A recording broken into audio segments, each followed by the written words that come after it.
بسم اللہ الرحمن الرحیم۔ السلام علیکم۔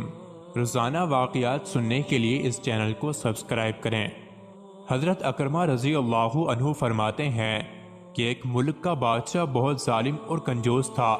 اس نے اپنے ملک میں یہ اعلان کر دیا کہ کوئی بھی کسی فقیر یا مسکین پر کوئی چیز نہ صدقہ کرے، کوئی کسی غریب کی مدد نہ کرے۔ اگر کسی نے ایسا کیا تو میں اس کا ہاتھ کاٹ دوں گا۔ یہ خبر سن کر لوگوں میں سنسنی مچ گئی۔ اب ہر کوئی صدقہ دینے سے ڈرنے لگا۔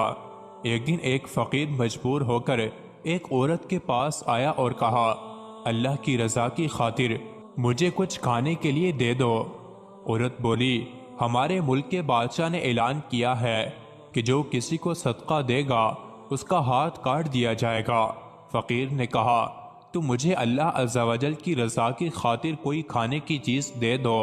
عورت کو اس فقیر پر بہت ترس آیا اور اس نے بادشاہ کی ناراضگی اور سزا کی پرواہ کیے بغیر اللہ کی رضا کے لیے اس فقیر کو 2 روٹیاں دے دیں۔ فقیر دعائیں دیتا ہوا وہاں سے چلا گیا۔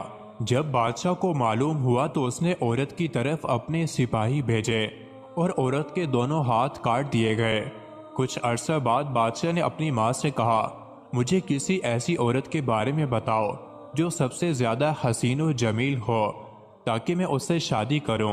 تو اس کی ماں نے کہا، ہمارے ملک میں ایک ایسی خوبصورت اور بے مثال حسن و جمال کی پیکر عورت رہتی ہے کہ میں نے آج تک اس جیسی عورت نہیں دیکھی، لیکن اس میں ایک بہت بڑا عیب ہے۔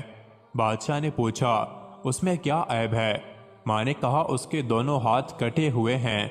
بادشاہ نے سپاہیوں کو حکم دیا کہ فلاں عورت کو میرے پاس حاضر کیا جائے۔ چند سپاہی گئے اور اسی عورت کو بادشاہ کے پاس لے آئے جس کے ہاتھ فقیر کو روٹیاں دینے کی وجہ سے کاٹ دیے گئے تھے۔ جب بادشاہ نے اس عورت کو دیکھا تو اس کے حسن و جمال نے بادشاہ کو حیرت میں ڈال دیا۔ بادشاہ نے اس سے کہا، کیا تم مجھ سے شادی کرنا چاہتی ہو؟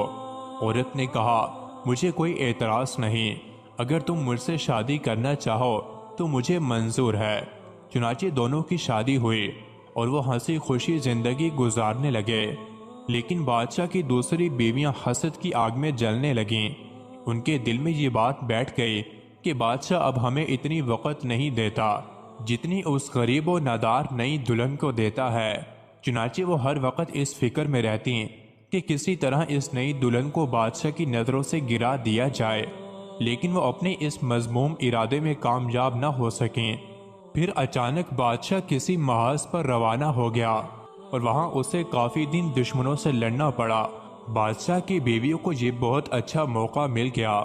انہوں نے بادشاہ کو خط لکھا کہ تمہارے پیچھے سے تمہاری نئی دلہن نے تمہاری عزت کو داغدار کر دیا ہے اور وہ بدکارہ ہو گئی ہے، اور اس بدکاری کے نتیجے میں اس کے ہاں بچہ بھی پیدا ہوا ہے۔ جب بادشاہ کو یہ خط ملا تو وہ آگ بگولا ہو گیا۔ اس نے فوراً اپنے قاصد کو یہ پیغام دے کر اپنی والدہ کے پاس بھیجا کہ اس بدکار عورت کو اس کے بچے سمیت میرے ملک سے نکال دو، اس کے گلے میں کپڑا باندھ کر بچہ اس میں ڈال دو اور انہیں کسی جنگل میں چھوڑ دو۔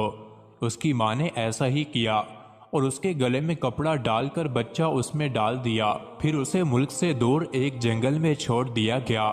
اب وہ بیچاری تنہا جنگل میں رہ گئی، لیکن اسے اپنے رب عز و جل سے کسی قسم کا کوئی شکوہ نہ تھا۔